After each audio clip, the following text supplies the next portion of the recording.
नमस्ते मित्रों। हम इतना कुछ कर चुके हैं जो आप देख रहे हैं। और मैंने अभी कल ही एक छोटा सा क्लिप डाला था, बहुत सारे टेस्ट अटेम्प्ट जो किए थे एनिमेशंस के, वो सब इकट्ठा करके डाल दिए। ये भी है उसमें। तो अब शुरू करेंगे अनरैपिंग, क्योंकि हमें टेक्सचर पेंट करना है या प्रोसीजर टेक्सचर यूज़ करना है, वो सब कुछ निर्भर करता है अनरैपिंग पर। क्योंकि कैरेक्टर ऐसे हैं जिन कैरेक्टर्स हमेशा विदाउट अनरैपिंग नहीं करना चाहिए, ये मेरा सुझाव है।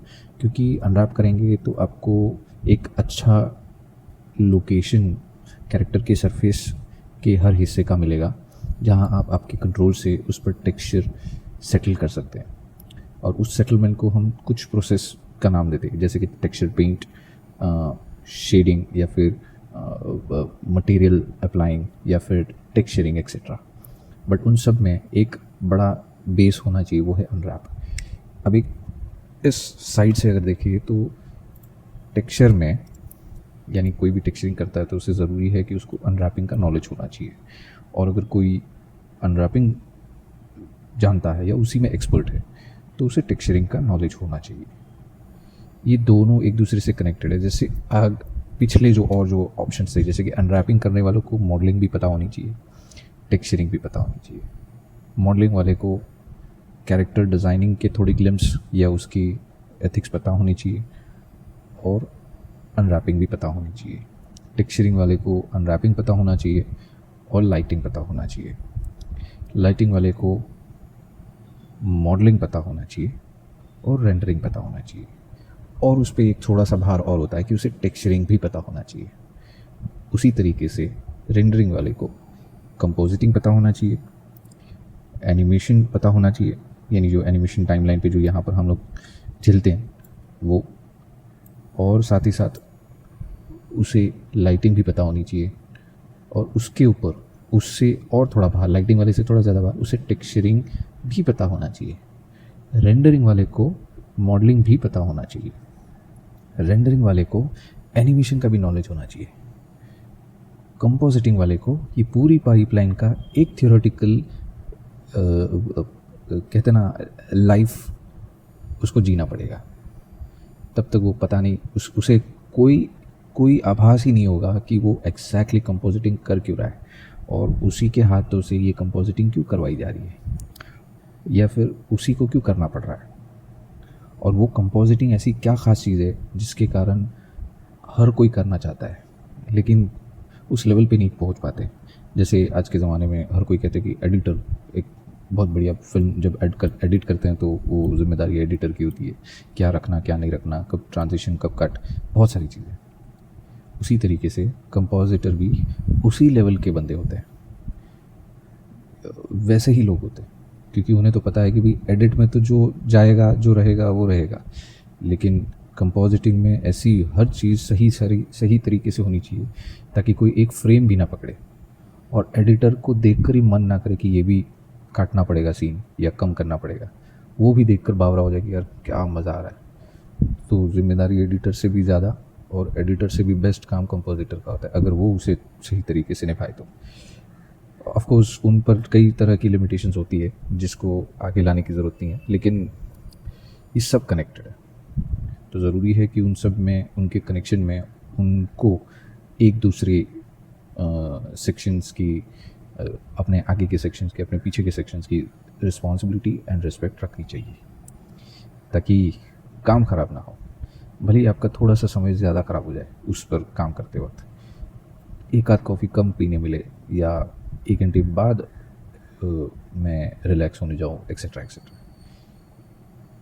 It's not about doing work, it is all about movie making, any type of entertainment or any type of storytelling. So called movie making is not just movie making, yeah, just an real type of work. It is a very hard, long process, thinking based and brainstorming based and very calculative based work. Movie making में सारी चीज़ें futuristic भी हो जाती है और कभी कभी बहुत एंशिएंट भी हो जाती है, लेकिन उसको दिखाया कैसे जाता है, वो एक एडिटर या एक डायरेक्टर या एक राइटर या एक वीएफएक्स आर्टिस्ट या एक एक्टर, इनमें से किसी एक पर डिपेंड नहीं करता, इनमें से किसी एक को क्रेडिट लेना भी नहीं चाहिए, वो सब पर जाता है। क्योंकि वो दरवाज़ा किस काम का जिसमें ताला है चाबी नहीं है, वो दरवाज़ा किस काम का जिसमें चाबी है लेकिन ताला नहीं है, और वो दरवाज़ा ही किस काम का जो खुद ही नहीं है और ताला चाबी पड़े। So it's meaningless if any at all anyone is taking a credit for a mere in a one word, then to it's useless। मतलब वो सब ले गया वैसे ही समझो, इट्स मीनिंगलेस। तो ज़रूरी है कि मीनिंगफुल काम करें, भले वो चले ना चले, पसंद आए ना पसंद आए, डजेंट मैटर, मीनिंगफुल काम करें। अरे किसी के लिए नहीं तो कम से कम खुद के लिए उसे मीनिंगफुल बनाए, और फिर मन किया तो किसी को दिखा दो, पसंद आया तो ठीक है, नहीं पसंद आया तो ठीक है, वैसी चीज़ है। सो अब अनरैपिंग ऐसी चीज़ है, चलिए मैं आपको एक प्रैक्टिकल बेस भी दिखा देता हूँ और थोड़ा बहुत समझा देता हूँ। अनरैपिंग ऐसा है कि अगर 90s के किड है या बिफोर 95 बॉर्न, जो भी है, वो शायद देख रहे हैं तो वो समझ जाएंगे कि एक इक्लेयर चॉकलेट आती थी, एक किस्मी बार एक बड़ी सी किटकैट जैसी चॉकलेट आती थी, लंबी सी इक्लेयर आती थी, गोली कैप्सूल जैसी। उन दोनों के रैपर को हमेशा हम लोग खेलने के लिए या संभालने के लिए या फ्रेंड्स के स्लैम बुक में रखने के लिए हम उसे ओपन करके अच्छे से नीटली सारे जॉइंट्स उसके नीटली खोल के चॉकलेट खा के उसको फ्लैट कर देते थे। दैट इज़ अनरैपिंग, वही है अनरैपिंग।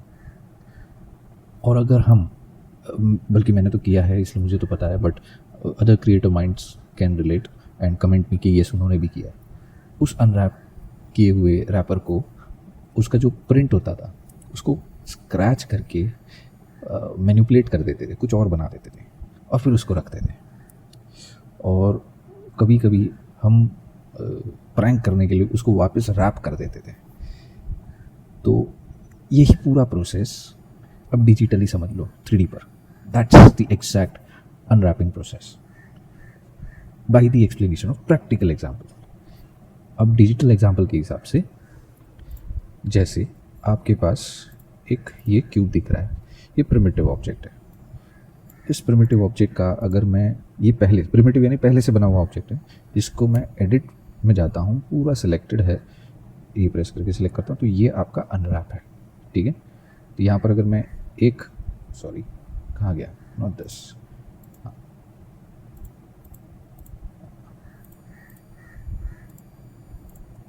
भाई एनीवे हमें फिर से देखना पड़ेगा, ठीक है। चलिए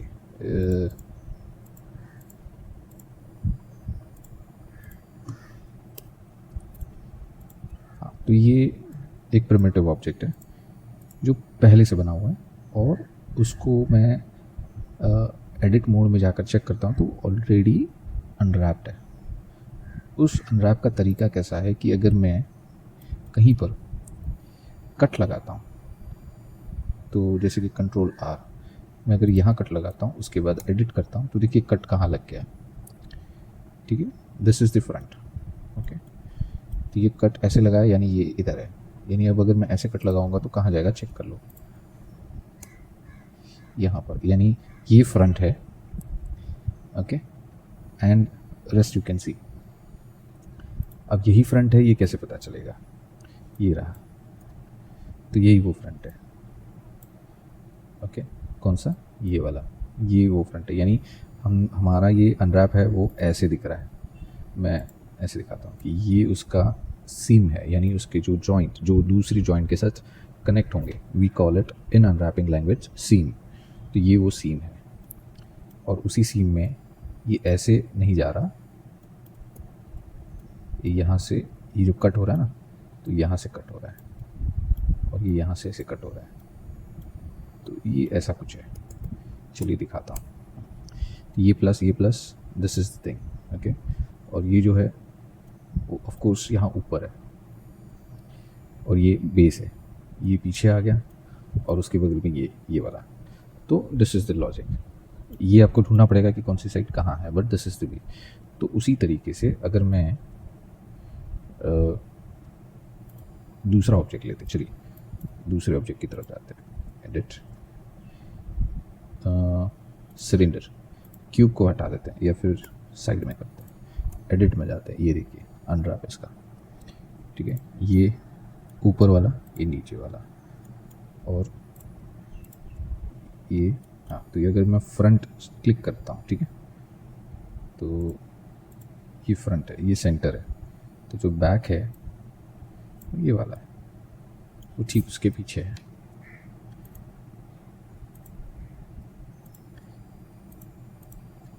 ये रहा, ठीक है। So this is the logic. लेकिन अगर मुझे मैन्युअली बनाना है तो जैसे कुछ दो एग्जांपल और देख लेते हैं। यूवी स्फीयर, एडिट, देखिए इसका यूवी स्फीयर का सिस्टम कैसा है। जो ट्रायंगल्स है ऊपर के, यानी अप डाउन पोल्स के, वो ट्रायंगल जैसे फ्लैट हो गए। ये हमने वो चॉकलेट को अनरैप कर दिया, दैट्स द लॉजिक। चलिए इसको एडिट करते हुए चॉकलेट जैसा शेप बनाते हैं। यहाँ से सिलेक्ट करता हूँ, ओके ओके, सी, ओके, ठीक है। अगर मैं फिर से अनरैप भी करूँ तो मुझे मिलना चाहिए। तो ये एरर दिखा रहा है क्योंकि हमने सिर्फ एडिट किया हुआ है, ओके। ये जो पार्ट है वो एडिट किया हुआ है। लेकिन इसको अगर चेक करें कि भी कौन सा पीस है, तो ये वाला लास्ट पीस है, यानी यहाँ से सिम है। तो चलिए फिर से इसको सिम करते हैं, ठीक है। तो ये इतने सिम है और ये एक लाइन है, यहाँ पर इतने सिम है और लाइन है। राइट क्लिक, सॉरी, यहाँ से मैं राइट क्लिक करके मार्क सीम करूँगा ना, तो ये वो सिलाई जो कहते हैं ना सिम, वो है। और अब मैं सिलेक्ट ऑल करके मैं अनरैप क्लिक करूँगा फिर से, so this will be the hideous part. लेकिन इसको अगर मुझे फ्लैट करना है तो कैसे करूँगा? पहले तो था, अब क्यों नहीं है? वो इसलिए क्योंकि हमने नए से इसको फ्लैट मतलब अनरैप किया, अगेन अनरैप किया, दैट्स वाई। सो क्या करेंगे, हम पहले इधर सेलेक्ट करते हैं और इसे कुछ थोड़ा सा मैन्यूवर करते हैं ऐसे। उसके बाद इसमें से कोई एक पार्ट ले लेते हैं, जैसे कि ये ले लिया, उसे स्केल करते हैं वाई डायरेक्शन में। अब अनरैपिंग एज 2D स्पेस, तो वहाँ पर Z नहीं होता, तो X और Y के हिसाब से आपको चलना है। अब X डायरेक्शन में फ्लैट कर दिया स्केल करके SX0, और फिर इसे सिलेक्ट करना है राइट क्लिक करके एंड यहाँ पर follow active code, that's it, हो गया अनरैप। लेकिन ये उसके साथ चला गया, तो दैट्स द रीज़न, ओके। तो इसका दूसरा तरीका ये है कि भाई तुम इसको रिलैक्स करते रहो धीरे धीरे, वो यहाँ से कर सकते हैं।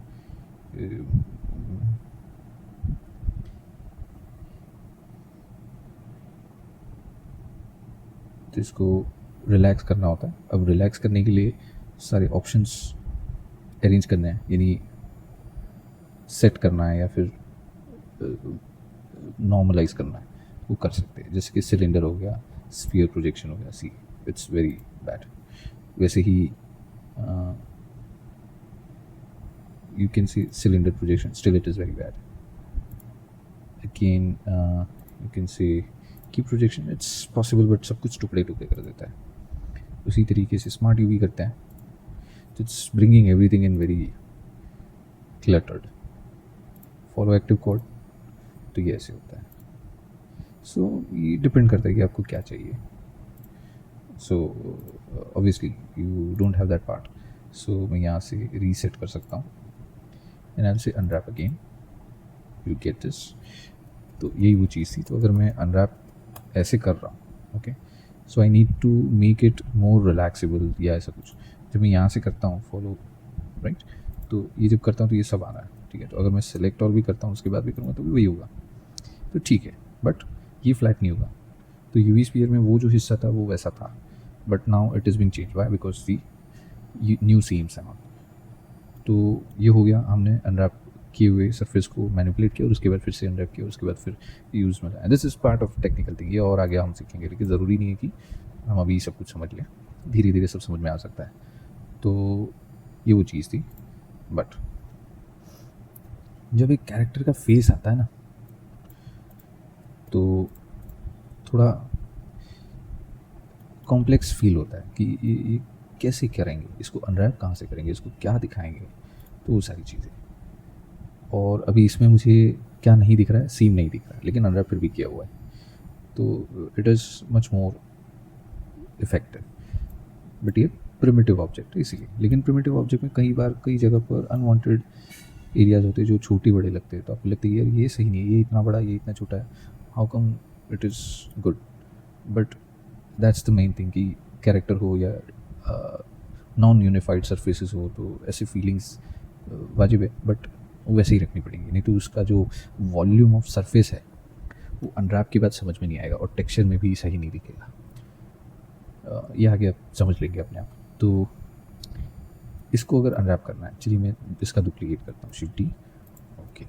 और इसका जो अनरैप है, ये हम निकाल देते हैं नीचे। सो यहाँ पर आता है, व्यू में आता है, निकाल दिया, ओके। अब इसका अनरैप करेंगे। इसके अनरैप में मुझे कहाँ कहाँ क्या चाहिए वो देखना है, तो मैं एजेस को सिलेक्ट करता हूँ, ठीक है। तो अगर मैन्युअल अपनी मर्ज़ी का अनरैप बनाना है आपको, तो जो मैं कर रहा हूँ वैसे ही लॉजिक ज़्यादातर लोग इस्तेमाल करते हैं। Of course it's a choice of it कि ये रखना नहीं रखना वगैरह चीज़ें। तो ये वो चीज़ें हैं यहाँ से।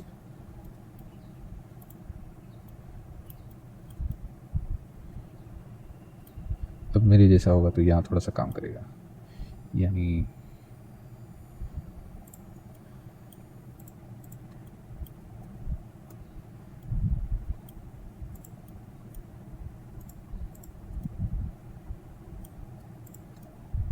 okay, this is good.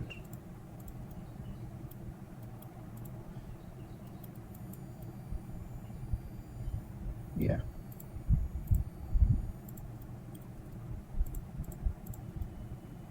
I guess this is also good. अच्छा, मैं इसे आइसोलेट कर देता हूँ, या काम करने में आसानी होगी। तो ये मैंने अनरैप कर रखा है, ठीक है। यहाँ से एक लाइन और कनेक्ट होगी, तो उस एक लाइन में ना हम क्या करेंगे, एक सरफेस, कुछ एजेस नहीं अनरैप करेंगे, राइट। और लेट्स डू बैक एज, वो सही होगा।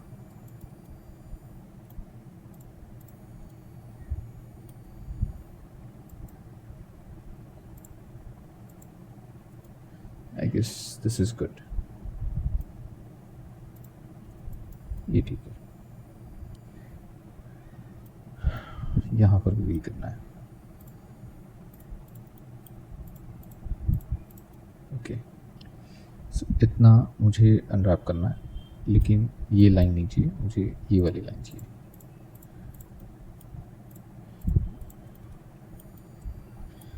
ओके, अब इसके साथ ये एक टर्न है, तो मुझे इस टर्न के लिए भी करना पड़ेगा, और ये नोज़ को अलग से मैं चेंज कर सकता हूँ तो बेटर होगा, so it will be much more convenient.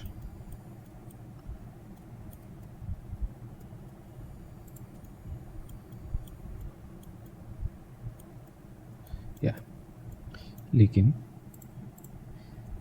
इसे यहाँ से कट देना पड़ेगा, ठीक है, यानी ऐसे देख सकते हैं, ठीक है। अब ये हो गया, इसके साथ मुझे पहले तो इतना कट करना है, तो right click, mark scene, okay. अब इन दोनों को सेपरेट ऑब्जेक्ट्स है तो उनको कुछ नहीं करना, बट अगर सीन दिखाना है तो yes you can go with it, कि भाई इसको सीन दिखा दो ताकि वो हमारे लिए अंडरस्टूड हो जाए कि ये अनरैप्ड मार्किंग है, ठीक है। अब इतने को सिलेक्ट ऑल करके सिर्फ अनरैप क्लिक करता हूँ। So what do you have, देखिए यहाँ से थोड़ा सा चेंज हो गया, ठीक है। तो उसे सुधारते हैं, कैसे, यहाँ से ऐसे आ रहा है, ठीक है। तो मैं यहाँ से कट क्रिएट कर सकता हूँ, ओके, सेम भी इधर से भी,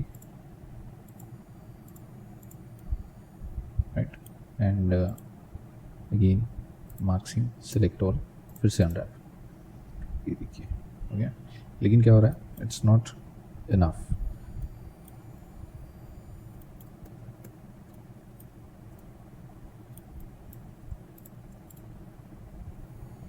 हाँ अब ठीक है, अनरैप, यस।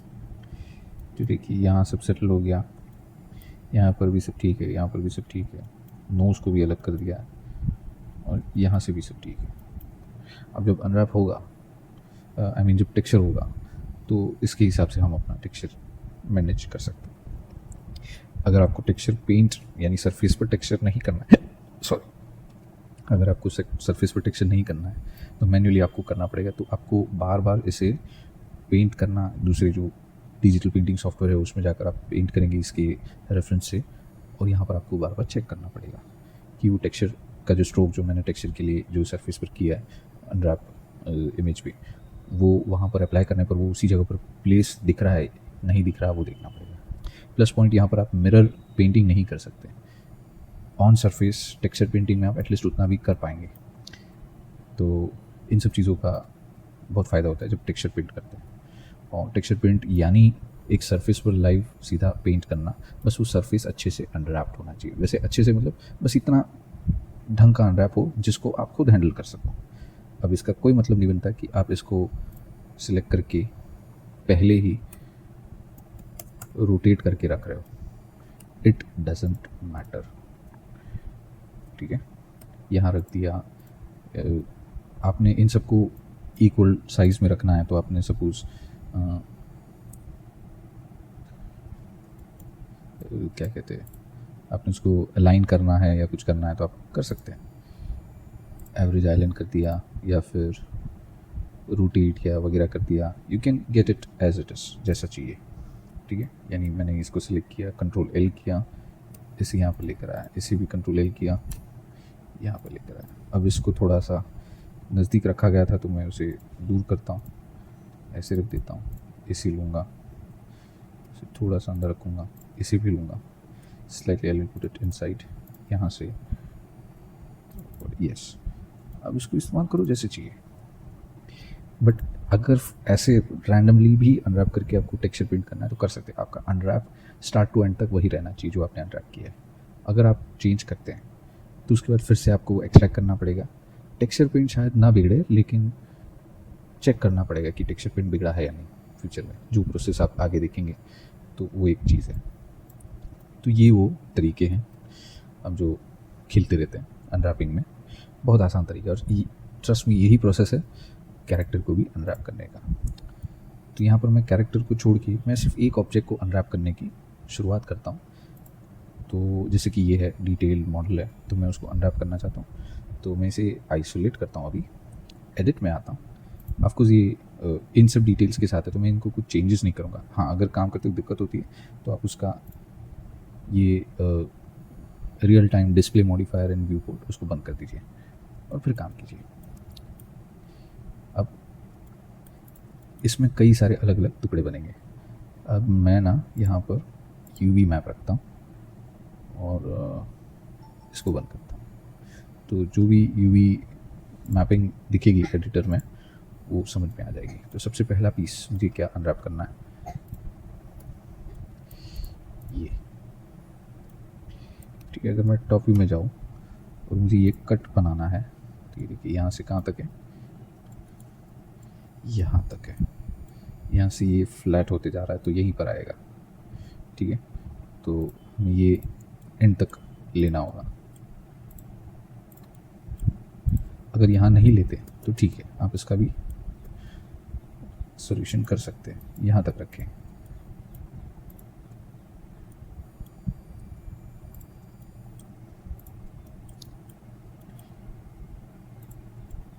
जितने कन्वीनियंट वर्कफ्लो होगा यानी लूप्स होंगे, एज फ्लो होगा, उतना ही अच्छा अनरैप निकल सकता है। लेकिन उसके पीसेस ज़्यादा हों तो अच्छा है, यानी डिटेल ज़्यादा है तो पीसेस भी उसके थोड़े बहुत ज़्यादा हो तो लुक और अनरैप लाने में भी आसानी होती है और अनरैप भी दिखने में अच्छा दिखता है। अब यहाँ से आगे का फ्लो चाहिए, तो जैसे कि एक फ्लो ये है, दूसरा एक फ्लो ये है, तो यहाँ पर कट हो रहा है ना, तो मुझे यहाँ पर मैन्युअली सिलेक्ट करना पड़ेगा। तो मैन्युअल वाला सिलेक्शन बाद में करेंगे। यहाँ से तो मैं ये हर एक पीस एक साथ क्यों कर रहा हूँ और ऐसे ऐसे अनरैप क्यों कर रहा हूँ, इतने सारे पीसेस क्यों अनरैप करना है। हो सकता है कि मेरा जो कंसेप्ट आर्टिस्ट है उसने ये सोचा कि गदा पर यहाँ पर भी कोई कार्विंग हो जो इस बैंड और इस बैंड से अलग अलग डिज़ाइन में दिखती हो, तो अनरैपिंग उसके लिए ज़्यादा इंपॉर्टेंट हो जाता है, क्योंकि यहाँ तो मुझे कार्विंग दिखानी है, वो भी हर स्ट्रोक पर अलग, आई मीन हर रेस जो है एरिया उस पर अलग, तो मुझे उसकी बात सुननी पड़ेगी। I have to deal with that, मुझसे छूट नहीं सकता। तो टेक्सचरिंग आर्टिस्ट की ये जिम्मेदारी होती है कि क्या डिज़ाइन है उसको देखकर आप क्या अनरैप करेंगे, और साथ ही साथ that depends on while unwrapping की उस कंसेप्ट के हिसाब से मॉडल की एज फ्लोज क्या है, नहीं तो हो गया फिर टेक्सचरिंग आर्टिस्ट अनरैपिंग आर्टिस्ट बेकार में गाली खाते रहेंगे। सॉरी बट ये होता रहता है, बिकॉज सब एक्सपेक्ट करते हैं कि आपको सब आता है, यानी आप एक्सपेक्ट करवाते हैं खुद को कि आपको सब आता है। तो अगर उनको एक्सपेक्टेशन इतनी है तो हमें उस पर खरा उतरने में दिक्कत क्या है। तो दिखा दो कि हाँ भाई आप सही हो, I have that expectation for my self also कि मैं ये कर सकता हूँ। अब देखिए ये एज यहाँ से यहाँ आ रहा है, फिर यहाँ वो एज मुझे ढूंढनी पड़ेगी, तो मैं वही एज ढूंढ रहा हूँ, वो तकरीबन यही एज है कमिंग एट दी, कौन से हिस्से से आ रहा है, यहाँ से आ रहा है तो कहीं और जा रहा है, राइट यहाँ पर मे बी 90 डिग्री का एंगल होगा, इसीलिए अब जब यहाँ पर आ रहा है तो इसे नहीं इतने को पकड़ते हैं। ओके, और ये सब जो पीसेस है उनको ऐसे ही छोड़ सकते हैं अभी के लिए।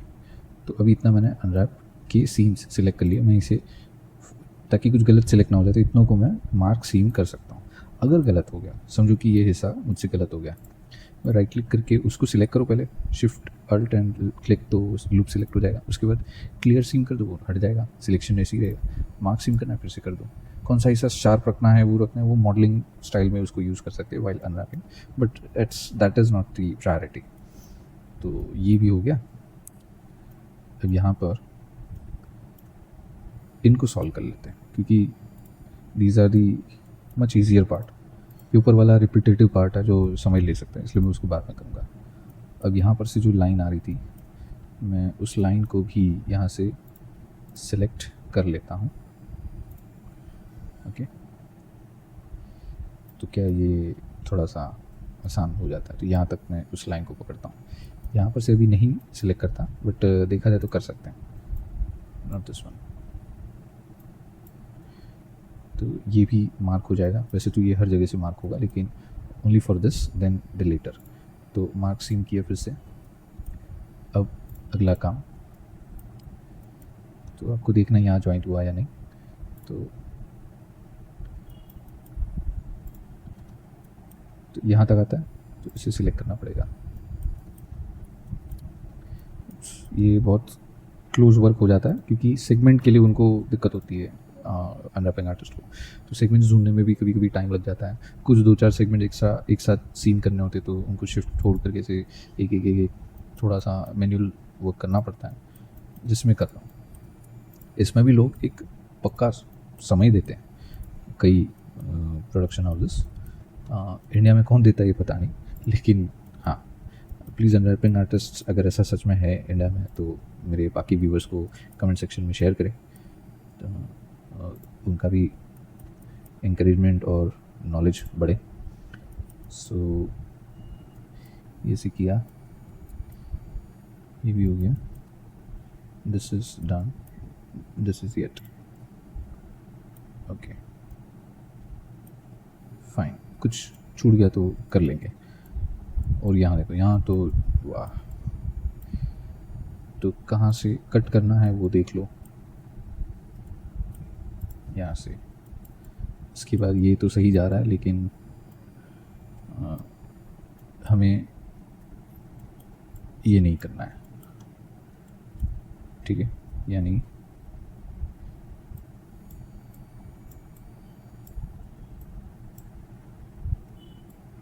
तो ये वाले एजेस नहीं करना है, बाकी सब करेंगे। लेकिन प्रॉब्लम क्या है कि ये वाले एजेस भी नहीं करना है। तो यहाँ से फ्लो नीचे आ रहा था बस, तो यहाँ के एजेस रहेंगे, बाकी के एजेस नहीं रहेंगे।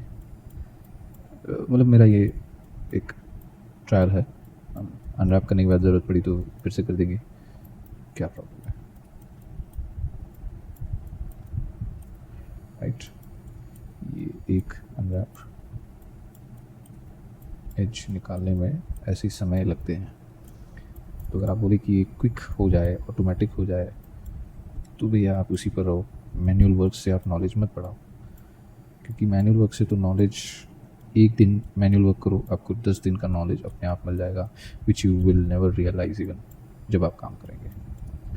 तो that's better that if you can work little more, और it's don't that part, don't do that part at least. तो यही वो चीज़ें हैं। तो मैं ज़रा पहले इसको शॉर्टकट में कम कर देता हूँ, लाइक दीज, तो अपने आप आधा काम हो जाएगा, और उसके बाद फिर जो नहीं चाहिए वो मैं निकाल सकता हूँ, राइट। तो लेट्स सी अभी क्या नहीं चाहिए। यानी मैंने वो एग्जिस्टिंग लाइन भी निकाल दी जो मुझे चाहिए थी, तो यानी मैंने गलत किया, ठीक है। तो फिर से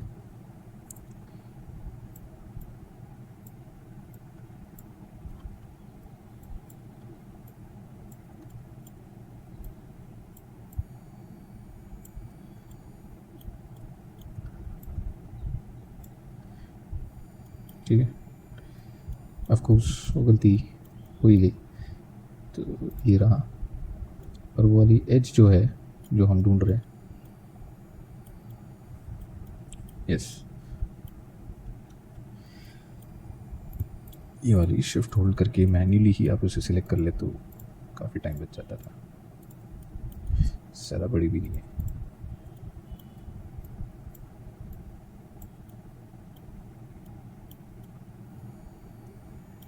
या वही चीज़,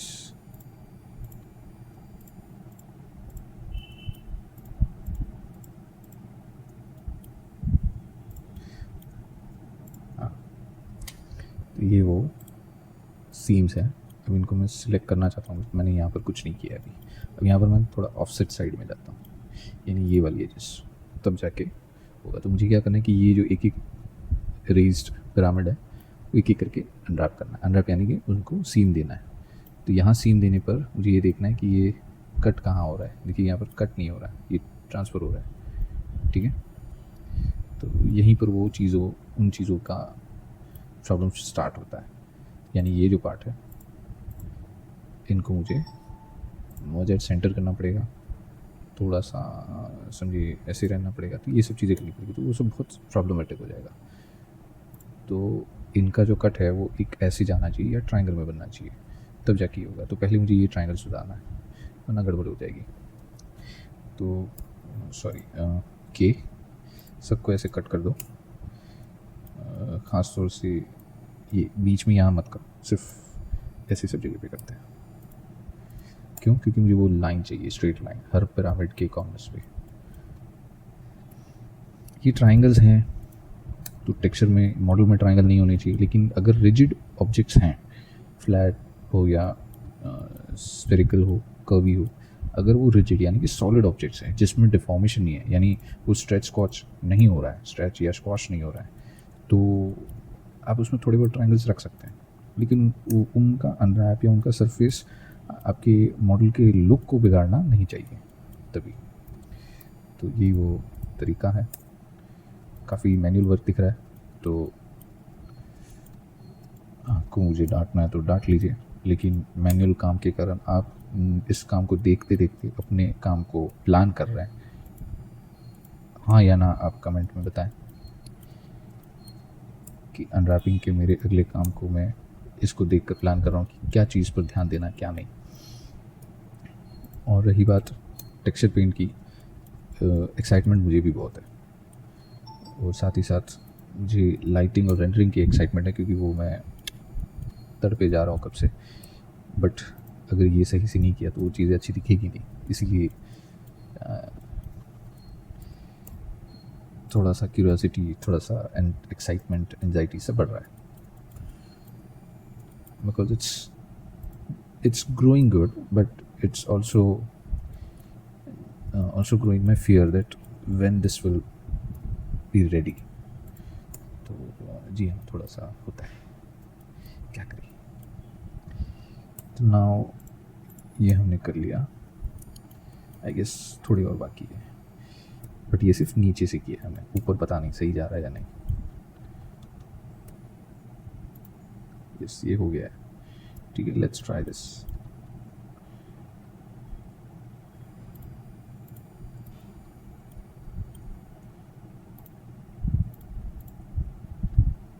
So like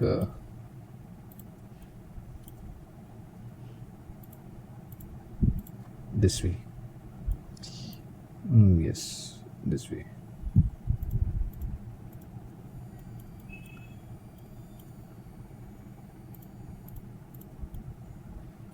हाँ, यहाँ पर भी करना पड़ेगा भाई। ओके, ठीक है, तो ये मैं करके रखता हूँ और इसे अगले वीडियो में कंटिन्यू करते हैं, ताकि एक बेसिक अनरैपिंग नॉलेज आ जाए। अगर इसमें कोई चेंजेस होगा तो हम फिर से उसको ट्राई कर सकते हैं, और फिर आगे हम सिर्फ अनरैपिंग करते जाएंगे, फिर चेंजेस मैं खुद देख लूँगा। तो ठीक है, मैं इसे मार्क सीम करके रखता हूँ ताकि मेरे बेसिक लॉजिक क्लियर हो जाए, मैं जो कर रहा था वो कंटिन्यू हो सके थोड़ा सा। यस, इवन दिस पार्ट ये यहाँ पर मैन्युअली करना पड़ेगा, नहीं तो वो एकदम आगे तक चला जाएगा जहाँ नहीं जाना चाहिए। So yes, it's necessary. तो ठीक है, मिलता हूँ अगले वीडियो में, इसे कंटिन्यू करते हैं। तो यही वो आइडिया है, हम इसे सॉल्व करेंगे definitely. But what if I don't want to see the edges, so how I can settle that? शायद करना पड़े। Okay, anyway, will do, fine, no problem. तो हम मिलते हैं अगले वीडियो में। थैंक यू, धन्यवाद।